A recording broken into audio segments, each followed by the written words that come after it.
नमस्कार, म हुँ तपाईहरुकै सीताराम कटेल धर्मुस। नेपाली भाषामा कम्प्युटर सिक्न चाहनुहुन्छ भने नेपाली एडिटर्स युट्युब च्यानल हेर्न नभुल्नुहोला।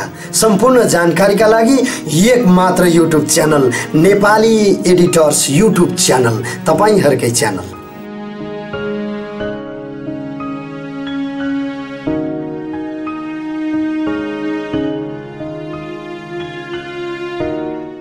नमस्कार साथीहरु, आज म तपाईहरुलाई यस भिडियोमा चाहिँ मोबाइलको भिडियो एडिटिङ सफ्टवेयरमा कसरी चाहिँ यो कम्प्युटरको फन्टलाई युज गर्ने भन्ने विषयमा चाहिँ म तपाईहरुलाई देखाउन गइरहेको छु। अब तपाईले कुनै पनि किसिमको भिडियो एडिटिङ सफ्टवेयर चलाउनु भएको होला। जस्तै म आज चाहिँ यो VN भिडियो एडिटर र क्यापकटमा चाहिँ यो देखाउन गइरहेको छु। सबैभन्दा पहिला क्यापकटमा म तपाईलाई देखाउँछु। हामीले चाहिँ कसरी गणेश फन्ट, प्रीति फन्ट जुन कम्प्युटरमा युज गरिन्छ त्यो फन्टलाई चाहिँ हामीले कसरी हाम्रो भिडियो एडिटिङ सफ्टवेयरमा ल्याउने भन्ने कुरो चाहिँ म तपाईहरुलाई देखाउन गइरहेको छु। जस्तै म एडिटमा गएँ, न्यू प्रोजेक्ट र एउटा कुनै भिडियो चाहिँ यहाँ म लिँदै छु। जस्तै उदाहरणको लागि मैले यही लिएँ र यसलाई मैले यहाँ लिएर आएँ र मानौ मैले अब यसमा केही लेख्नु पर्यो, टेक्स्टमा गएँ र एड टेक्स्टमा गएँ भने अब यहाँ हेर्नुस्, अब जस्तै मैले यहाँ लेख्छु सुरज हैन, एउटा भयो र यहाँ यसको विभिन्न स्टाइलहरु छ र फन्टमा जानु भने यसको चाहिँ थुप्रै यहाँ फन्टहरु तपाईले देख्न पाउनुहुन्छ। तर नेपाली यदि लेख्न पर्यो भने जुन चाहिँ कम्प्युटरको लागि कम्प्युटर फन्ट छ, हामीले यहाँ एड फन्ट भन्ने अप्सन पाउँछौं हैन। यो एड फन्टमा गरे प्लसको आइकनमा हामीले यदि क्लिक गर्यौं भने यहाँ के आउँछ, एउटा अपलोड फाइल र अर्को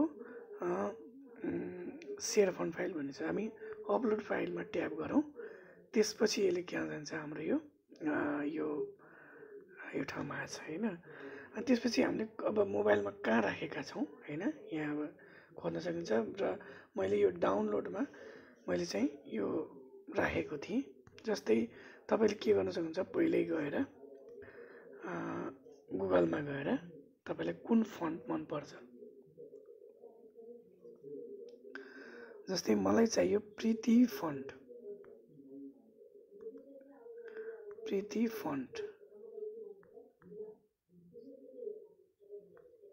र डाउनलोड भनेर मैले यहाँ सर्च गरेँ। त्यसपछि यहाँ हेर्नुस् नेपाली फन्ट्स भन्ने छ, यहाँ गएर अब यहाँ प्रीति फन्ट डाउनलोड गर्ने अप्सन देखाउँछ हैन। यहाँ गएर मैले डाउनलोडमा क्लिक गर्छु।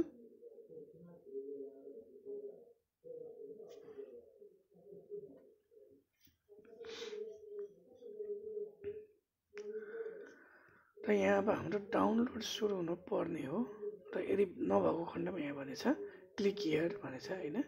यहाँ क्लिक गर्यो भने फाइल डाउनलोड कम्प्लिट भनेर यहाँ आएको छ हैन। यहाँ ओपन गर्यो भने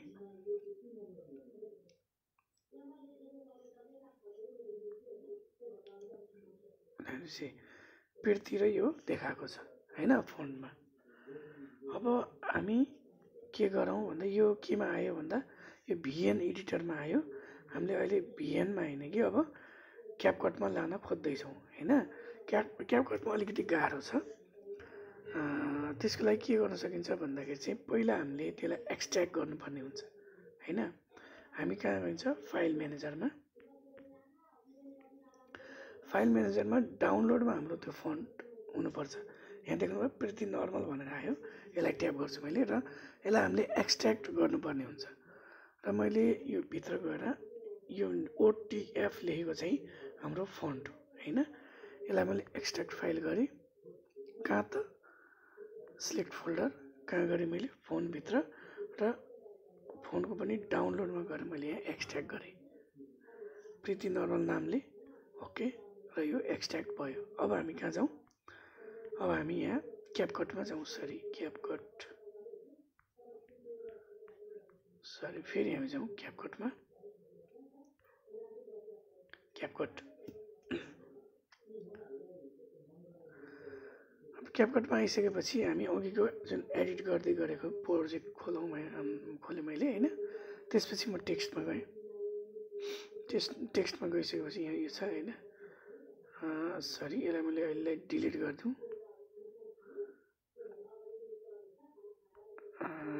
सरी, डिलिट अप्सन होइन। यसलाई मैले एड टेक्स्ट गरेँ र यहाँ फन्टमा गएँ र एड फन्टमा गएँ, प्लसमा गएँ अघिको चाहिँ होइन, अपलोड फाइलमा गएँ। त्यसपछि गएर म कहाँ जान्छु, यो डाउनलोड भन्नेमा जान्छु र प्रीति नर्मल होइन यहाँ गएँ। यो फन्ट देखाइरहेछ, यसलाई मैले ट्याप गरेँ।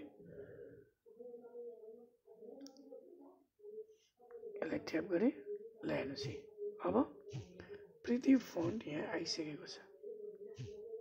अब यहाँ तपाईँले चाहिँ लेख्न सक्नुहुन्छ होइन।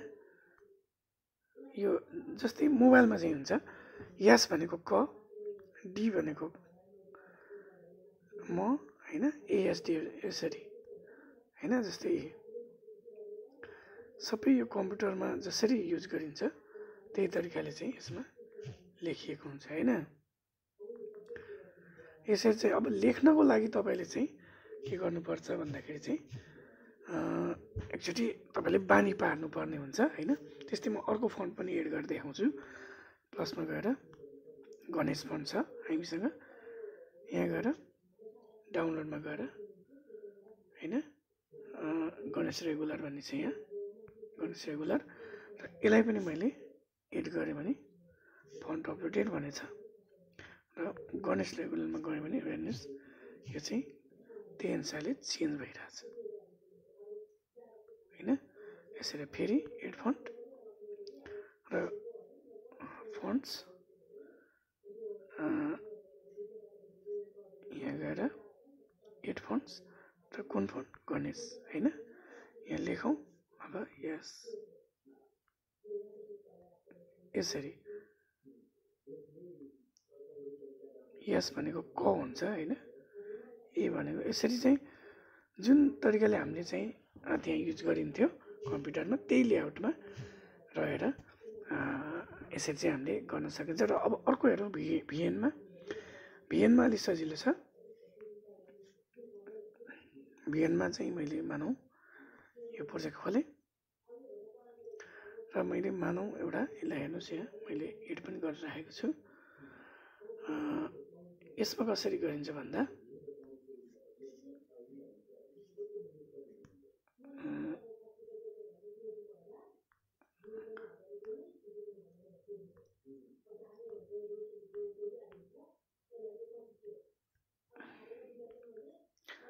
यसमा टेक्स्टमा गएँ होइन, अनि यहाँ गएँ। त्यसपछि गएर अब कस्तो किसिमले लेख्ने भन्ने कुरो छ, स्टाइल होइन। मानौँ हेडिङ लेखेँ मैले, अनि अब यहाँ फन्ट हेर्नुहोस्, यहाँ लेखिरहेछ फन्टमा गएर अब रिसेन्टली युज यहाँ छ होइन। एड फन्टमा जानुभयो भने इम्पोर्ट फ्रम फाइल, अनि त्यसपछि गएर फाइलमा गइयो।